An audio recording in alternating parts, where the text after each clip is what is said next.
कहानी की शुरुआत उस दौर से होती है जब कोरिया के हर स्कूल में गुंडों और खतरनाक गैंगस्टर्स का राज हुआ करता था। बच्चे स्कूल पढ़ने के लिए नहीं बल्कि लड़ने के लिए जाया करते थे। यहाँ सिर्फ वही स्टूडेंट्स सरवाइव कर पाते थे जिनके पास पावर होती थी, जबकि मासूम स्टूडेंट्स अक्सर मारपीट का शिकार होते रहते थे। और आज भी हमेशा की तरह मिंग अपने स्कूल के लिए घर से निकलता है। उसे स्कूल से सख्त नफरत है, और होगी भी क्यों नहीं दोस्तों, क्योंकि जैसे ही वो स्कूल पहुंचता है उसकी नजर अचानक एक लड़के पर पड़ती है जो बिल्डिंग की छत पर खड़ा एक खतरनाक फैसला करने वाला होता है। लेकिन आखिर वो ऐसा क्यों कर रहा होता है? असल में देसुक की परेशानी कुछ दिन पहले एक क्लासरूम के वाकये से शुरू हुई थी। एक दिन टीचर क्लास में पढ़ा रही होती हैं, लेकिन टोनी उनकी तरफ ध्यान देने के बजाय अपने फोन पर यूट्यूब चला रहा होता है। टीचर उसे फोन बंद करने को कहती हैं, मगर टोनी अपने बाप रियू की सियासी ताकत के भरोसे उन्हीं से बदतमीजी करने लगता है। देसुक को उसका ये रवैया बिल्कुल पसंद नहीं आता, इसलिए वह टोनी को एक जोरदार मुक्का मार देता है और उसे अपनी हरकतों से बाज आने को कहता है।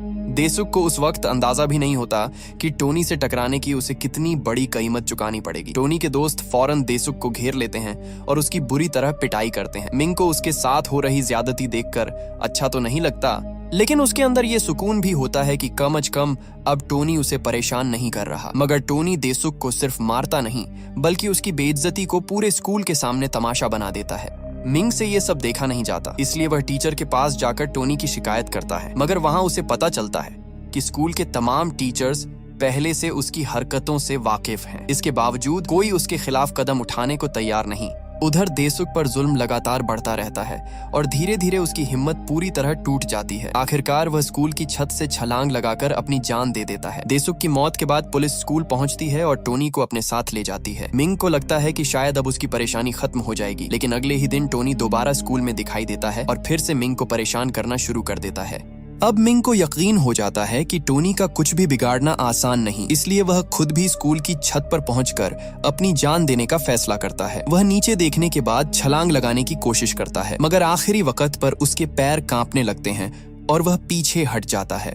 मिंग जब छत से वापस नीचे आने लगता है तो टोनी का एक दोस्त उसे रास्ते में रोक लेता है और बिना किसी वजह के पीटना शुरू कर देता है। वह मिंग को उकसाते हुए कहता है कि अगर उसने मुझे नहीं मारा तो मैं सबके सामने कह दूंगा कि मैंने तुम्हें पीटा है। मिंग खुद को बचाने की कोशिश करता है, लेकिन वह लड़का लगातार उस पर हाथ उठाता रहता है और कुछ ही देर में मिंग के मुंह से खून निकल आता है। मिंग भी पलटकर उसे मारना चाहता है, मगर उसके अंदर इतनी हिम्मत नहीं होती कि वह ठीक से जवाब दे सके। मिंग को बेबस देखकर वह लड़का और ज्यादा शरारत करता है। वह अपनी आंखें बंद करके मिंग से कहता है कि अब तो मार दो, ताकि बाद में तुम ये ना कह सको कि मैंने तुम्हें मौका नहीं दिया। तभी उसके गाल पर एक जोरदार तमाचा पड़ता है और वह लड़खड़ा जाता है। मगर ये तमाचा मिंग ने नहीं मारा होता, बल्कि वहां मौजूद एक काले कोट वाले नए टीचर ने उस लड़के को मारा होता है। इस टीचर का नाम जिन है और उसकी एंट्री होते ही माहौल पूरी तरह बदल जाता है। टोनी का दोस्त गुस्से में जिन पर हमला करने दौड़ता है, लेकिन जिन बिना ज्यादा कोशिश के उसे दोबारा थप्पड़ मारता है और लगातार कुछ वार करके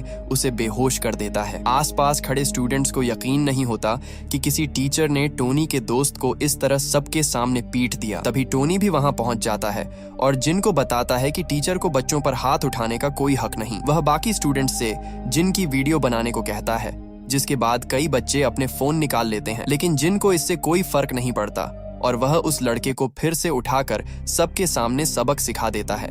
इतने में प्रिंसिपल वहां पहुंचकर जिन को रोकते हैं और उससे उसकी पहचान पूछते हैं। जिन बताता है कि वह एजुकेशनल राइट प्रोटेक्शन ब्यूरो यानी ERPB का इंस्पेक्टर है। प्रिंसिपल इस संस्था का नाम सुनकर कहता है कि उसने इसके बारे में कभी नहीं सुना। तब जिन साफ कर देता है कि ERPB हाल ही में बनाया गया है और इसका मकसद ऐसे स्कूलों में कार्रवाई करना है जहां बच्चों के साथ होने वाली ज्यादती को दबा दिया जाता है। वह इशारा करता है कि देसुक की मौत जैसे मामले में भी स्कूल ने पुलिस तक को अपने असर में लेकर मामला दबाने की कोशिश की थी। प्रिंसिपल जिन को समझाने की कोशिश करता है कि उनका स्कूल बिल्कुल ठीक चल रहा है और यहाँ पढ़ने वाले बच्चों में रियू के बेटे टोनी जैसा असरदार स्टूडेंट भी शामिल है। वह जिन को इशारों में बताता है कि टोनी को किसी तरह की परेशानी हुई तो स्कूल के लिए मामला मुश्किल हो सकता है। जिन इसके जवाब में उसी क्लास की जिम्मेदारी लेने का फैसला करता है। वह क्लास में पहुंचकर खुद को नया क्लास टीचर बताता है। फिर अटेंडेंस के बाद सीधे देसुख की मौत का जिक्र करता है। जैसे ही एक स्टूडेंट उसकी मौत का मजाक उड़ाता है, जिन समझ जाता है कि ये क्लास ठीक वैसी ही है जैसी उसे रिपोर्ट में बताई गई थी, इसलिए वह पूरी क्लास को पुशअप की पोजीशन में आने का हुक्म देता है। टोनी के कहने पर पूरी क्लास जिन की बात मानने से इनकार कर देती है और अपनी सीटों पर बैठी रहती है। टोनी अकड़ के साथ जिन को बताता है कि शायद इस क्लास में बच्चे उससे ज्यादा डरते हैं। जिन इस बात को अपने खिलाफ लेने के बजाय इसे ही अपने काम का रास्ता बना लेता है। वह टोनी को सामने बुलाता है और उसके हाथ में कुछ पैसे थमा देता है, जिसके बाद टोनी मजबूरी में पुशअप्स लगाने लगता है। टोनी को झुकता देखकर बाकी स्टूडेंट्स भी चुपचाप एक्सरसाइज शुरू कर देते हैं। इसके बाद लंच का वक्त होता है और सारे स्टूडेंट्स खाना लेने के लिए लाइन में खड़े होते हैं। टोनी और उसके दोस्त हमेशा की तरह लाइन को नजरअंदाज करके सीधे आगे बढ़ते हैं। जिन टोनी को रोक कर कहता है कि अगर खाना चाहिए तो बाकी बच्चों की तरह लाइन में लगना होगा। टोनी उसकी बात मानने के बजाय खाना उठाकर कूड़ेदान में फेंक देता है। जिनको खाना बर्बाद करना बिल्कुल मंजूर नहीं होता, इसलिए वह टोनी को एक लात मारकर सीधे उसी कूड़ेदान में गिरा देता है और उसके ऊपर पड़ा कूड़ा उसके चेहरे और कपड़ों पर फैल जाता है। टोनी की हालत देखकर जिनका रवैया बिल्कुल उल्टा होता है। वह उससे माफी मांगता है और बड़े आराम से कहता है कि उसका मकसद खाना बर्बाद होने से रोकना था। फिर वह टोनी के गंदे कपड़ों को देखकर कूड़ेदान उसके सिर पर रख देता है, जिस तरह स्कूल में टोनी दूसरे बच्चों को नीचा दिखाने के लिए करता था। अब पहली बार टोनी खुद सबके सामने मजाक का निशाना बन जाता है। बाकी बच्चे ये देखकर चुप रहते हैं, क्योंकि उन्हें समझ आ जाता है कि जिनके सामने टोनी की पुरानी धौंस नहीं चलेगी। स्कूल की छुट्टी के बाद हर स्टूडेंट को अपने हिस्से की सफाई करनी होती है। टोनी हमेशा की तरह अपना काम अधूरा छोड़कर वहां से निकल जाता है और जाते जाते मिंग की भी पिटाई कर देता है। जिन उसकी इस हरकत को देख लेता है और टोनी के पीछे पीछे उसके घर पहुंच जाता है। वहां उसकी मुलाकात टोनी के बाप रियू से होती है। जिन उसे बताता है कि उसका बेटा स्कूल की जिम्मेदारी पूरी किए बिना घर आ गया है, जबकि रियू खुद अपनी सियासी तकरीरों में लोगों को ईमानदारी से अपना काम करने की बात कहता रहता है। जिन रियू से साफ कहता है कि एक टीचर के तौर पर उसका फर्ज है कि वह टोनी को उसकी जिम्मेदारी पूरी करना सिखाए, इसलिए वह उसे वापस स्कूल ले जाने आया है। रियू उसे धमकाता है और बताता है कि वह नहीं जानता किससे टकरा रहा है, लेकिन जिन उसकी बात को नजरअंदाज करके टोनी को स्कूल ले जाता है और उसे टॉयलेट साफ करने की सजा देता है। टोनी जानबूझकर अपना सिर टॉयलेट से टकराकर घायल कर लेता है ताकि उसके बाप को जिन के खिलाफ कार्रवाई करने का बहाना मिल जाए।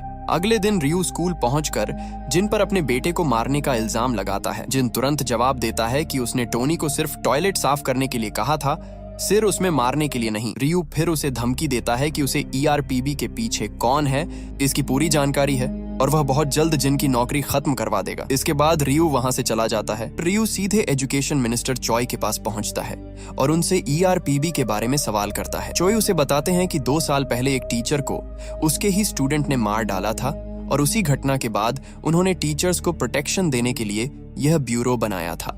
रियू चोई से कहता है कि उसने ईआरपीबी को उसके बेटे के स्कूल में क्यों भेजा, क्योंकि इसकी वजह से टोनी को परेशानी हो रही है। वह ब्यूरो को बंद करने का दबाव डालता है, लेकिन चोई ऐसा करने से साफ मना कर देते हैं। रियू जाते जाते धमकी देता है कि अपने बेटे के लिए वह किसी भी हद तक जा सकता है। इसके कुछ समय बाद जब रियू अपने इलेक्शन कैंपेन में पहुंचता है तो रिपोर्टर्स अचानक उससे उसके खिलाफ लगे करप्शन के आरोपों पर सवाल करने लगते हैं। रियू को समझ आ जाता है कि मामला उसके हाथ से निकल रहा है, इसलिए वह चेहरा छुपाकर अंदर चला जाता है। अंदर उसकी मुलाकात फिर चोई से होती है और उसे पता चलता है कि करप्शन की खबर रिपोर्टर्स तक चोई ने ही पहुंचाई थी। रियू हैरान होकर पूछता है कि एक ही पार्टी में होने के बावजूद उन्होंने उसके खिलाफ ऐसा क्यों किया। चोई साफ कर देते हैं कि ईआरपीबी बनाने में उन्हें 2 साल लगे हैं और वह एजुकेशन सिस्टम को किसी के सियासी फैड के लिए इस्तेमाल नहीं होने देंगे। इसके बाद रियू के करप्शन और टोनी की स्कूल बुलिंग से जुड़ी पूरी कहानी सामने आ जाती है। लोगों को पता चलता है कि टोनी ने एक स्टूडेंट को इतना परेशान किया था कि उसने अपनी जान दे दी, जबकि रियू ने अपने इन्फ्लुएंस का इस्तेमाल करके मामले को दबाने की कोशिश की थी।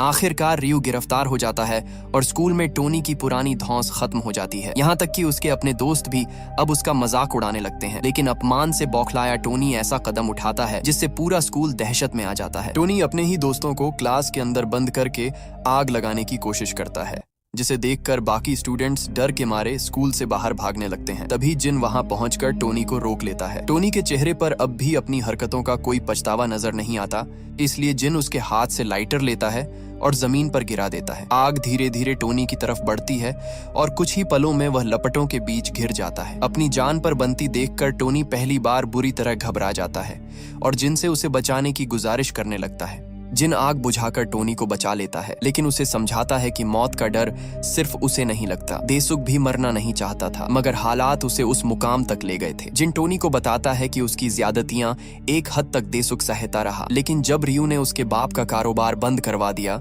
तो उसका पूरा घराना मुसीबत में आ गया। देसुख ने टोनी से मदद मांगी थी, मगर टोनी ने उसकी मदद करने के बजाय उसे मर जाने को कहा था। जिन साफ कर देता है कि टोनी को अपनी गलती का एहसास हो भी जाए तब भी देसुख वापस नहीं आएगा और अब टोनी को अपने बनाए हुए इसी माहौल में जीना होगा। इसके बाद जिन उस स्कूल से चला जाता है और फिर वापस नहीं आता। पुलिस मामले की पूरी जांच करती है और टोनी के साथ शामिल दूसरे लड़कों को भी गिरफ्तार कर लिया जाता है। कुछ वक्त बाद जिन और चोई एक पहाड़ी इलाके में पहुंचते हैं जहां एक लड़की की कब्र बनी होती है। दोनों वहां फूल रखते हैं और कुछ देर खामोशी से उस कब्र के सामने खड़े रहते हैं।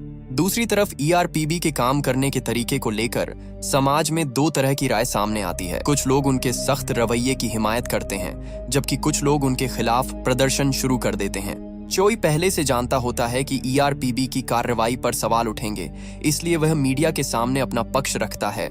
वह कहता है कि कोरिया का एजुकेशन सिस्टम लगातार बिगड़ रहा है और स्कूलों में कई बच्चे पढ़ाई के बजाय गैम्बलिंग, ड्रग्स और दूसरी गैर कानूनी गतिविधियों में लग रहे हैं। हालात यहाँ तक पहुँच चुके हैं कि कुछ स्टूडेंट्स खुद को गुंडा समझने लगे हैं और टीचर्स भी उनसे डरते हैं। चोई के मुताबिक अगर टीचर ही अपने स्टूडेंट्स से खौफ खाएगा तो वह उन्हें डिसिप्लिन कैसे सिखाएगा। उसका कहना है कि जो बच्चे सच में पढ़ना चाहते हैं उनकी हिफाजत के लिए स्कूलों में सख्त रूल्स लागू करना जरूरी है। इसके बाद कहानी एक नए स्कूल की तरफ जाती है जहां बोंग नाम का स्टूडेंट ट्रांसफर होकर आता है, लेकिन पहले ही दिन उसे अंदाजा हो जाता है कि यह कोई नॉर्मल स्कूल नहीं है, क्योंकि कुछ लड़के उसके नए जूते छीन लेते हैं। अंदर पहुंचने पर माहौल किसी एजुकेशनल इंस्टीट्यूशन से ज्यादा एक गैंग के अड्डे जैसा नजर आता है। क्लास में बैठे कई लड़कों के शरीर पर टैटूज होते हैं और वे टीचर के सामने ही गांजा पी रहे होते हैं। बोंग खामोशी से अपनी सीट संभाल लेता है, लेकिन तभी गैंग लीडर सॉन्ग टीचर को धमकाकर क्लास से बाहर निकाल देता है और अपनी पूरी गैंग के साथ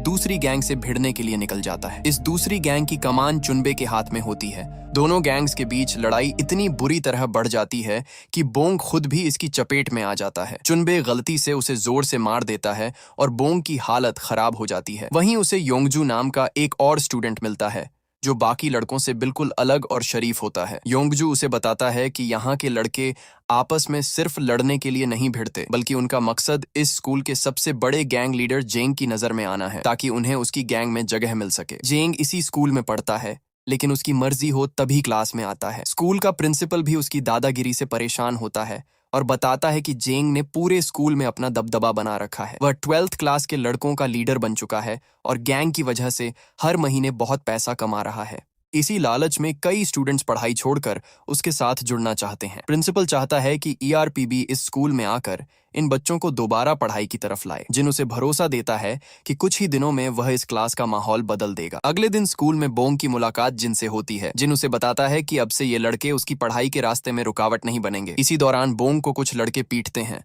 और वह मौका देखकर जिन को इशारा करता है कि प्लान के मुताबिक सब कुछ सही चल रहा है। तभी पता चलता है कि बोंग असल में कोई आम स्टूडेंट नहीं, बल्कि ईआरपीबी का मेंबर है जिसे इस स्कूल में अंडरकवर भेजा गया है। यहाँ तक कि जिन भी पहली नजर में उसे पहचान नहीं पाता, लेकिन उसकी असलियत सामने आने के बाद उसे यकीन हो जाता है कि उसने सही आदमी को टीम में शामिल किया है। अब बोंग को अगला काम करना था इन सभी गुंडे स्टूडेंट्स को एक ही जगह पर जमा करना। बोंग जानबूझकर उन लड़कों को उकसाता है और उन्हें अपने पीछे आने पर मजबूर कर देता है। सारे लड़के उसके पीछे स्कूल के अंदर पहुंचते हैं, जहां जिन पहले से उनका इंतजार कर रहा होता है। जिन गेट बंद करके सबको अपनी अपनी सीट पर बैठने का हुक्म देता है और बताता है कि अब लड़ाई नहीं बल्कि पढ़ाई होगी। लेकिन सॉन्ग और चुनबे को लगता है कि बाकी टीचर्स की तरह इस नए टीचर को भी आसानी से दबाया जा सकता है। दोनों जिन पर हमला करते हैं, मगर कुछ ही पलों में दोनों की हालत खराब हो जाती है और पूरी क्लास को समझ आ जाता है कि इस बार उनके सामने कोई आम टीचर नहीं आया।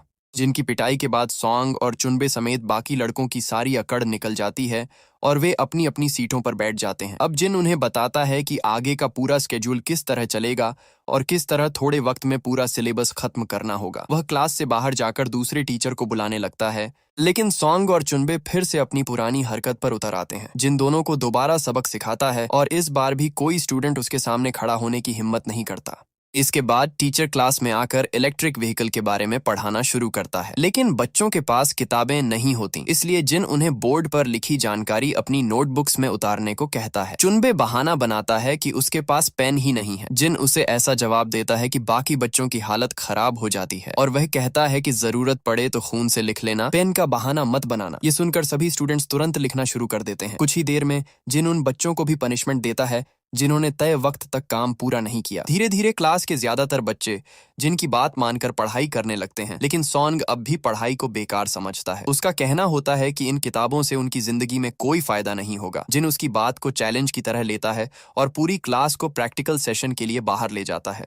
वहां एक कार के साथ स्टूडेंट्स को मैकेनिकल और इलेक्ट्रिक दोनों डिपार्टमेंट्स का काम समझाया जाता है। जब सॉन्ग से कार की ब्रेक ठीक करने को कहा जाता है तो वह साफ मना कर देता है कि उससे ये काम नहीं होगा। जिनको उसकी यह अकड़ पसंद नहीं आती, वह सॉन्ग और चुनबे दोनों को कार में बैठाता है और खुद ड्राइविंग सीट संभाल लेता है। इसके बाद वह इतनी तेज और खतरनाक ड्राइविंग करता है कि दोनों लड़कों की हालत खराब हो जाती है और उन्हें अपनी जान की फिक्र होने लगती है। दूसरी तरफ बाकी स्टूडेंट्स जिनकी ड्राइविंग देखकर काफी खुश होते हैं और उसके तरीके से इम्प्रेस हो जाते हैं। इस प्रैक्टिकल लेसन के बाद क्लास को पहली बार महसूस होता है कि जिन सिर्फ डंडे के दम पर नहीं बल्कि अलग अलग तरीके से उन्हें डिसिप्लिन करना जानता है। उधर ऑपोजिशन पार्टी का लीडर ह्वांग ईआरपीबी की बढ़ती पॉपुलैरिटी से परेशान हो जाता है। वह इंस्पेक्टर जिन के बारे में जानकारी निकलवाता है और उसे पता चलता है कि जिन पहले आर्मी में सोल्जर रह चुका है, हालांकि उसके बैकग्राउंड से जुड़ी बाकी जानकारी उन्हें नहीं मिलती। इसी दौरान स्कूल में योंगजू बाकी स्टूडेंट्स को पढ़ाने में मदद करता है, क्योंकि पूरी क्लास में वही सबसे ज्यादा पढ़ने वाला बच्चा है। मगर क्लास खत्म होने के बाद सॉन्ग उसे पीटने लगता है, क्योंकि उसे पसंद नहीं कि बाकी बच्चे योंगजू से पढ़ें। जिन वहां पहुंचता है तो योंगजू अपनी गलती मानकर सॉन्ग को छोड़ने की बात करता है। बाद में वह बोंग का शुक्रिया अदा करता है और समझ जाता है कि जिन को इस स्कूल तक पहुंचाने में उसी का हाथ है। लेकिन रात होते ही सॉन्ग और चुनबे स्कूल के वॉशरूम के रास्ते बाहर निकलने की कोशिश करते हैं। उनका मकसद सीधे जेंग तक पहुंचना होता है ताकि वह इस नए टीचर के खिलाफ मदद कर सके। तभी बोंग उन्हें देख लेता है, मगर दोनों उसे भी पकड़ लेते हैं और अपने साथ लेकर स्कूल से बाहर निकल जाते हैं। चुनबे और सॉन्ग जेंग तक पहुंचकर उसे बताते हैं कि स्कूल में एक नया इंस्पेक्टर आया है जिसने उनकी पूरी गैंग की हालत खराब कर दी है। जेंग को जब पता चलता है कि कोई टीचर उसके स्कूल में बच्चों की गुंडागर्दी खत्म करने की कोशिश कर रहा है तो वह खुद वहां जाने का फैसला करता है। उधर सॉन्ग और चुनबे वापस स्कूल में आकर जिनके सामने फिर अकड़ दिखाने लगते हैं। उन्हें पूरा भरोसा होता है कि अब जेंग आ रहा है, इसलिए इस बार जिन की हालत खराब होगी। कुछ ही देर बाद जेंग अपनी बाइक पर स्कूल में जबरदस्त अंदाज में पहुंचता है। उसे देखते ही सारे स्टूडेंट्स का कॉन्फिडेंस वापस आ जाता है, क्योंकि उनके लिए जेंग ही इस स्कूल का सबसे बड़ा नाम था। जिन भी उसके सामने खड़ा होकर उसे पहचानने की बात करता है और कहता है कि अगर वह खुद को इतना बड़ा गुंडा समझता है तो अपनी ताकत दिखाए। जेंग बिना देर किए जिन पर हमला कर देता है। पहली बार की मार में जेंग को ही नुकसान उठाना पड़ता है, लेकिन वह दोबारा पूरी ताकत से जिन को उठाकर जमीन पर पटक देता है। जिन के जमीन पर गिरते ही सारे बच्चे खुशी से जेंग के लिए तालियां बजाने लगते हैं। उन्हें लगता है कि आखिरकार उनके बॉस ने उस नए टीचर को हरा दिया। मगर तभी उन्हें एक अजीब चीज दिखाई देती है। जमीन पर पड़ा जिन खुद भी उनके साथ तालियां बजा रहा होता है। असल में जिनको कोई खास चोट लगी ही नहीं थी और वह जानबूझकर हारने का नाटक कर रहा था। जिन जेंग को बताता है कि उसने उसे स्कूल में आने से रोका नहीं, क्योंकि वह चाहता था कि बाकी स्टूडेंट्स अपनी आंखों से देखें कि असली ताकत किसके पास है। इसके बाद जिन जेंग को आसानी से काबू कर लेता है और उसकी सारी अकड़ निकाल देता है। लेकिन मामला यहीं खत्म नहीं होता। जेंग की गैंग के सैकड़ों लड़के स्कूल के बाहर जमा हो जाते हैं। जेंग यह भीड़ देखकर फिर हिम्मत जुटाता है, मगर जिन गेट पर खड़े होकर उन सबको वहीं रुकने का हुक्म देता है। जिन उनसे साफ कहता है कि अगर उनमें कोई स्टूडेंट है तो पहले बता दे, क्योंकि स्टूडेंट होने पर वह थोड़ी नरमी बरतेगा। बाकी लोगों के लिए वह किसी तरह की रियायत देने वाला नहीं। लेकिन बाहर खड़े लड़के उसकी बात मानने के बजाय एक साथ जिन पर टूट पड़ते हैं। अब जिन अकेला पूरी भीड़ का सामना करता है। एक एक करके वह उन सभी को जमीन पर गिराता जाता है और किसी को भी उसके करीब टिकने नहीं देता। जो स्टूडेंट्स जेंग और उसकी गैंग को अब तक बहुत बड़ा खतरा समझते थे, वे अपनी आंखों से देखते हैं कि जिन अकेले ही पूरी गैंग पर भारी पड़ रहा है। यहाँ तक कि जेंग भी डरकर पीछे हटने लगता है। आखिरकार जब लड़ाई खत्म होती है तो सारे लड़के जिन के सामने अपनी गलती मान लेते हैं और बाद में योंगजू से भी माफी मांगते हैं, क्योंकि उसी को सबसे ज्यादा परेशान किया गया था। जिन बच्चों को समझाता है कि पढ़ाई करना या न करना उनका अपना फैसला है, लेकिन किसी दूसरे स्टूडेंट की जिंदगी मुश्किल बनाना उनके हाथ में नहीं होना चाहिए। इसी दौरान पुलिस स्कूल पहुंचती है और वहां मौजूद गैंग के लड़कों को गिरफ्तार करना शुरू कर देती है।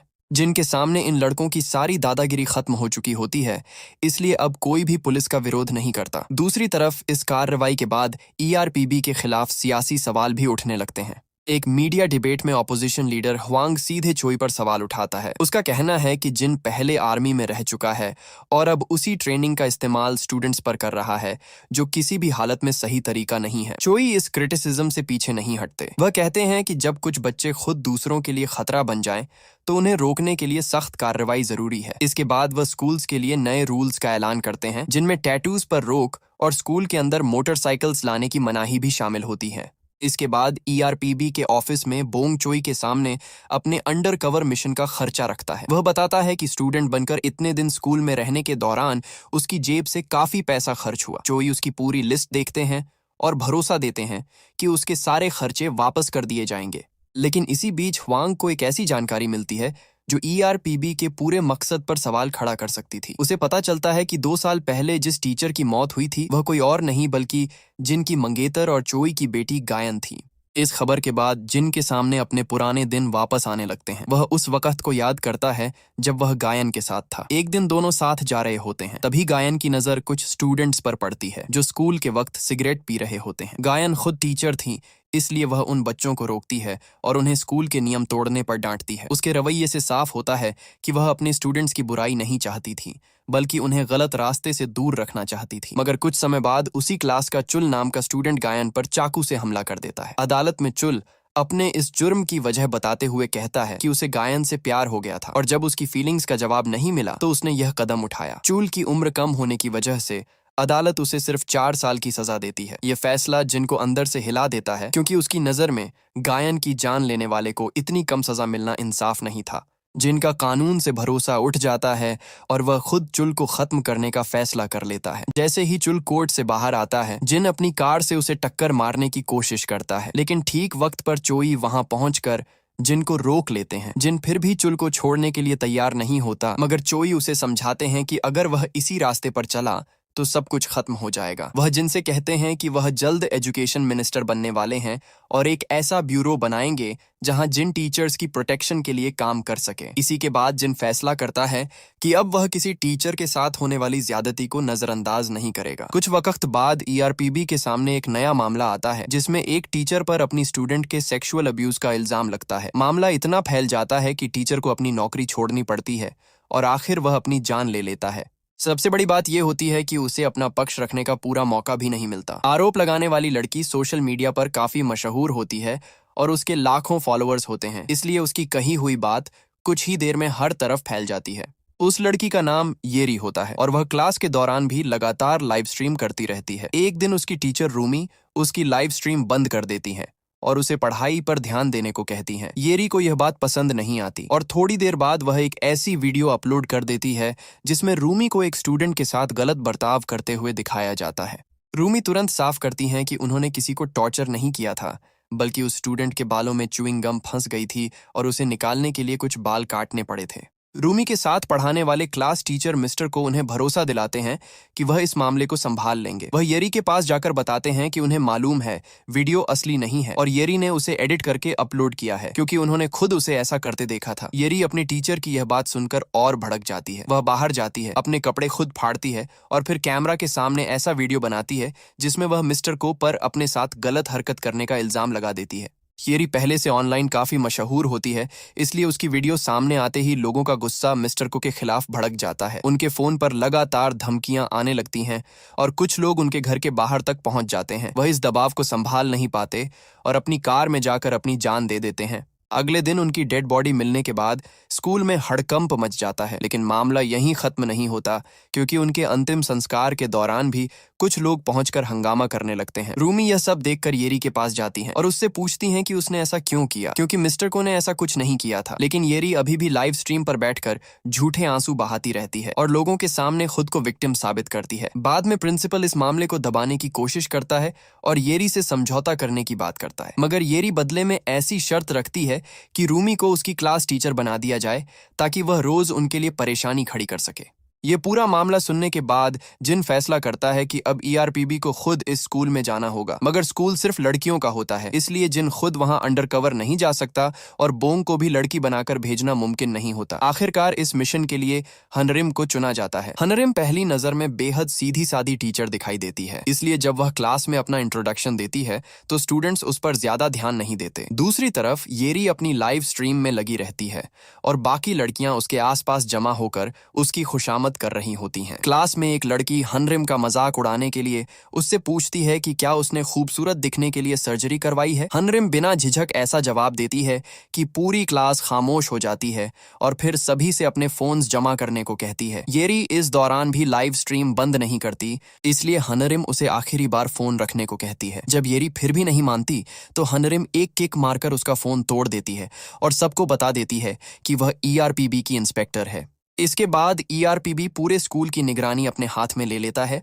और अलग अलग जगह कैमरास लगा दिए जाते हैं, जिन स्टाफ रूम में जाकर टीचर्स से कहता है कि अगर वह कोई ऐसी बात छुपा रहे हैं जो स्टूडेंट्स के डर की वजह से सामने नहीं ला पा रहे तो उसे लिखकर दे सकते हैं। वह खास तौर पर टीचर्स को बताता है कि आजकल कुछ स्टूडेंट्स सोशल मीडिया का इस्तेमाल करके टीचर्स पर झूठे इल्जाम लगा रहे हैं, इसलिए उन्हें डर कर खामोश रहने की जरूरत नहीं। दूसरी तरफ हनरिम पूरी क्लास को ग्राउंड में ले जाती है और पनिशमेंट के तौर पर उनसे एक्सरसाइज करवाती है।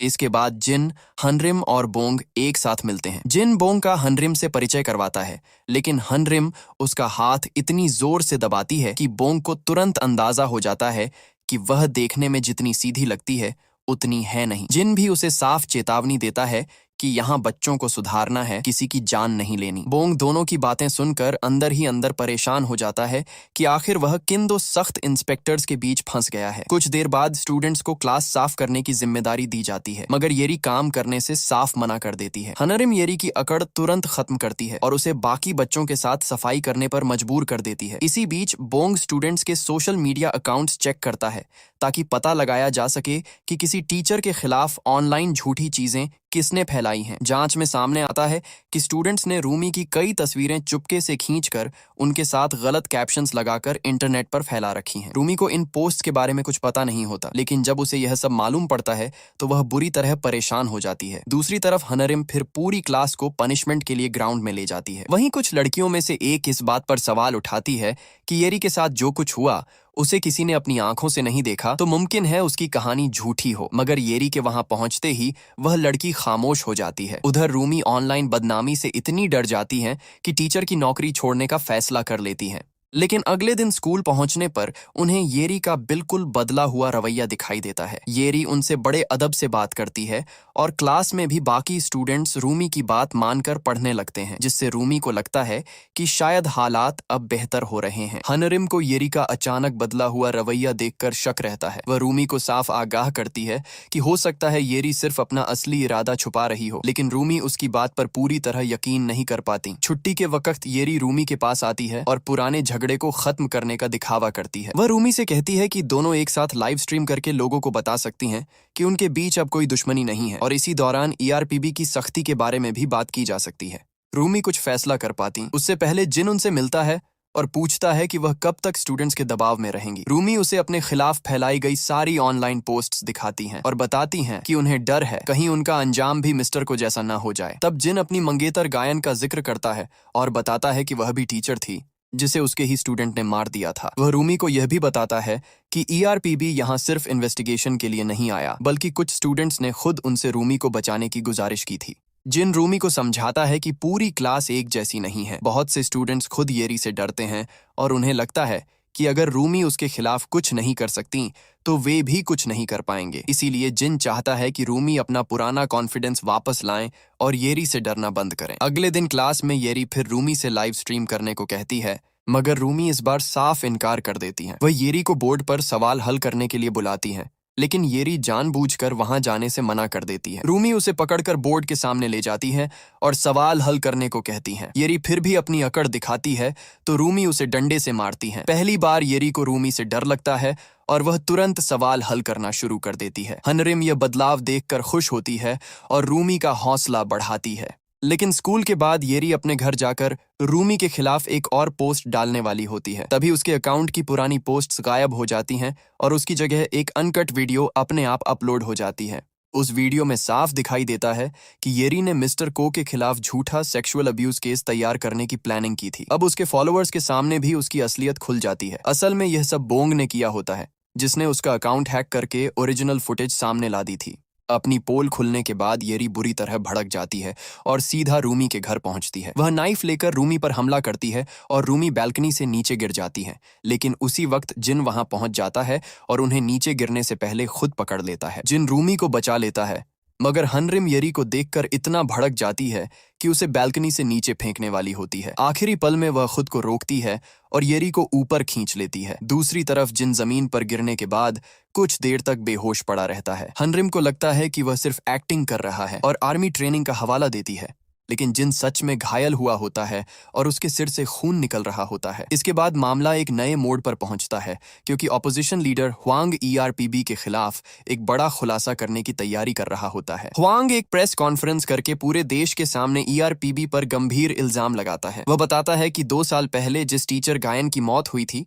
वह एजुकेशन मिनिस्टर चॉय की बेटी और इंस्पेक्टर जिन की मंगेतर थी। ह्वांग का कहना है कि ईआरपीबी किसी एजुकेशन रिफॉर्म के लिए नहीं बनाया गया, बल्कि चॉय और जिन अपनी निजी दुश्मनी का बदला लेने के लिए इस संस्था का इस्तेमाल कर रहे हैं। यह खबर सामने आने के बाद हनरिम भी हैरान रह जाती है, लेकिन जिन उसे साफ बता देता है कि ह्वांग ने जो कहा है वह झूठ नहीं है। इधर ईआरपीबी के ऑफिस में चोई की नजर बोंग की ट्रांसफर एप्लीकेशन पर पड़ती है। बोंग इस काम से इतना परेशान हो चुका होता है कि वह स्कूल ड्यूटी छोड़ना चाहता है, लेकिन चोई उसकी एप्लीकेशन मंजूर नहीं करते। इसी बीच ईआरपीबी को एक और स्कूल से शिकायत मिलती है, जहां एक स्टूडेंट ने अपने टीचर पर सबके सामने हाथ उठाया है। जिन, हनरिम और बोंग तुरंत उस स्कूल में पहुंचते हैं ताकि इस मामले की असल वजह पता चल सके।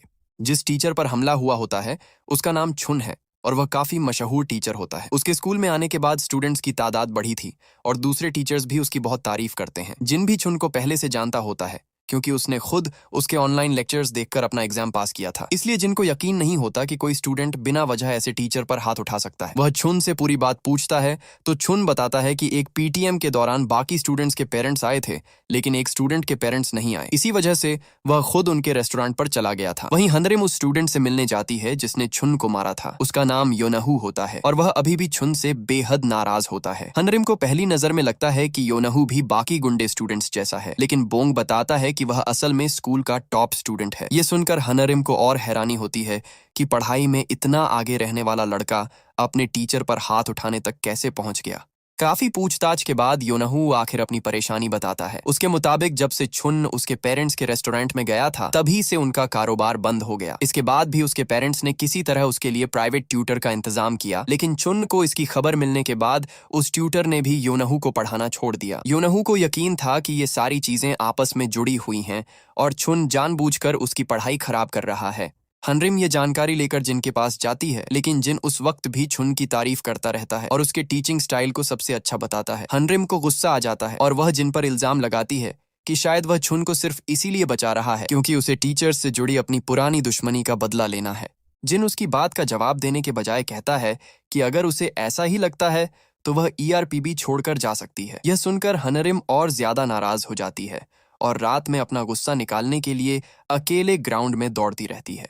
रात के इसी वक्त कहानी हनरिम के पुराने दिनों की तरफ जाती है। जब वह खुद स्कूल में पढ़ती थी, तब कुछ स्टूडेंट्स उसे अक्सर बुली किया करते थे और अकेले में पकड़कर मारते थे। एक दिन भी वे उसे घेर कर पीट रहे होते हैं, तभी वहां जिन पहुंच जाता है। लड़के तुरंत बहाना बनाते हैं कि वे हनरिम के दोस्त हैं और बस मजाक कर रहे थे। जिन हनरिम से पूछता है कि क्या उसे मदद चाहिए और जब वह मदद मांगती है तो जिन उन लड़कों को पीट कर उसे वहां से बचा लेता है। वर्तमान में जिन दोबारा छुन से मिलने जाता है और उसके सामने योनहू से जुड़ी कुछ अहम बातें रखता है। उसे पता चला होता है कि स्कूल के टॉप 11 स्टूडेंट्स छुन से पढ़ते हैं और उनमें से ज्यादातर अमीर घरों से आते हैं। ये बच्चे एक प्राइवेट कोचिंग में भी जाते हैं, लेकिन हर बार योनहू उनसे आगे निकलकर सबसे ऊपर आता है, जबकि वह उस कोचिंग में नहीं जाता। जिनको शक होता है कि अगर योनहू किसी वजह से एग्जाम से बाहर हो जाए तो फायदा उन्हीं स्टूडेंट्स को होगा जो उस कोचिंग में पढ़ते हैं। जिन छुन को एक पुराना मामला भी याद दिलाता है। इससे पहले वह एक गर्ल्स स्कूल में पढ़ाता था, जहां ये नाम की एक लड़की बहुत अच्छी स्टूडेंट थी। उसने आगे पढ़ने के लिए इस स्कूल में एडमिशन लेना चाहा था, लेकिन उसे एग्जाम तक देने का मौका नहीं मिला और उसकी जगह सुजन को एडमिशन मिल गया।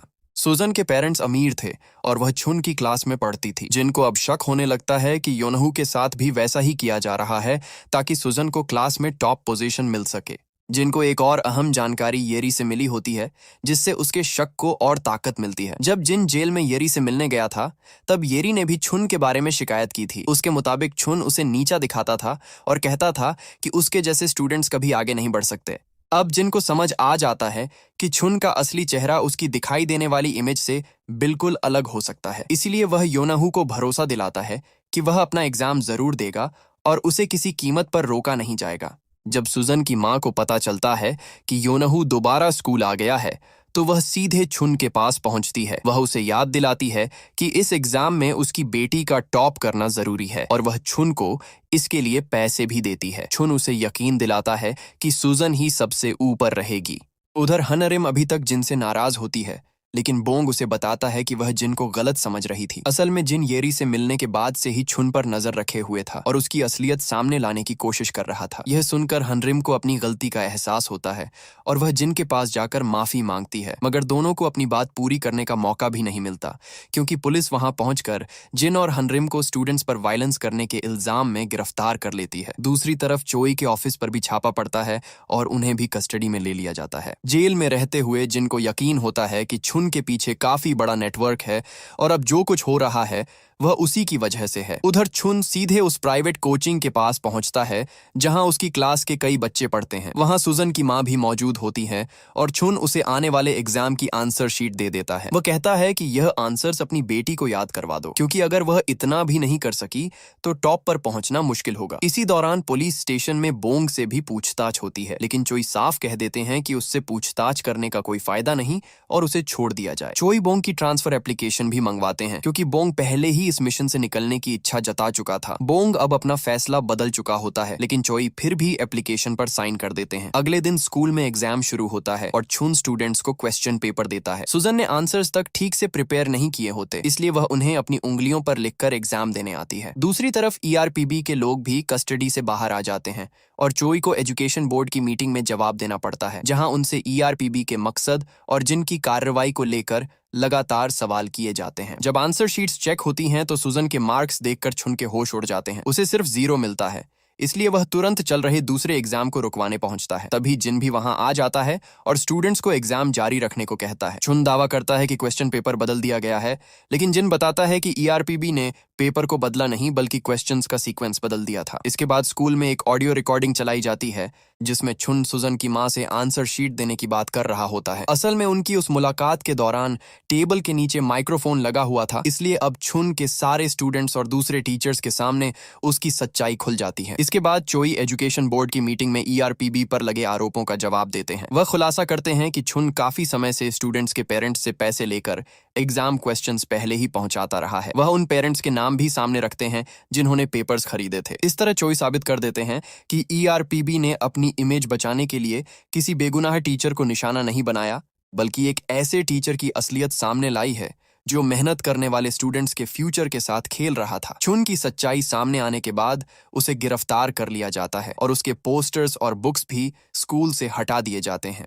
जब जिन, हनरिम और बोंग उस स्कूल से जाने लगते हैं तो योनहू उनके पास आकर उनका शुक्रिया अदा करता है। अब उसे यकीन होता है कि अगर ईआरपीबी वहां नहीं आता तो उसकी पढ़ाई और उसका फ्यूचर दोनों छुन की साजिश का शिकार हो जाते। इसके बाद जिन छुन को येरी के सामने ले जाता है, क्योंकि जिन के मुताबिक छुन की वजह से ही येरी भी गलत रास्ते पर गई थी। येरी उसे देखते ही अपना सारा गुस्सा निकालती है और उसे बुरी तरह गालियां देने लगती है। कहानी आगे बढ़ती है और अब ईआरपीबी के सामने एक ऐसा मामला आता है जहां एक प्राइमरी स्कूल की टीचर जीशियों अपनी क्लास में बेहद परेशान खड़ी होती है। वह अपनी मां के नाम एक पैगाम लिखती है कि अब वह इस तकलीफ से निकलने के लिए अपनी जान देने का फैसला कर चुकी है। इसके बाद वह अपनी क्लास को आखिरी बार देखती है और फांसी लगाने की कोशिश करती है, लेकिन तभी हनरिम वहां पहुंच जाती है। वह उसे रोककर कहती है कि आज सभी टीचर्स का मेंटल चेकअप होना है। जांच के बाद हनरिम जीशियों को बताती है कि उसकी हालत देखते हुए उसे कुछ दिनों का आराम करना चाहिए। दरअसल ईआरपीबी ने जीशियों को यूं ही छुट्टी नहीं दी थी। कुछ दिन पहले उसकी मां खुद ईआरपीबी के पास पहुंची थी और उसके हाथ में जीशियों की डायरी थी जिसमें उसने अपनी जिंदगी खत्म करने की बात लिखी थी। इसी वजह से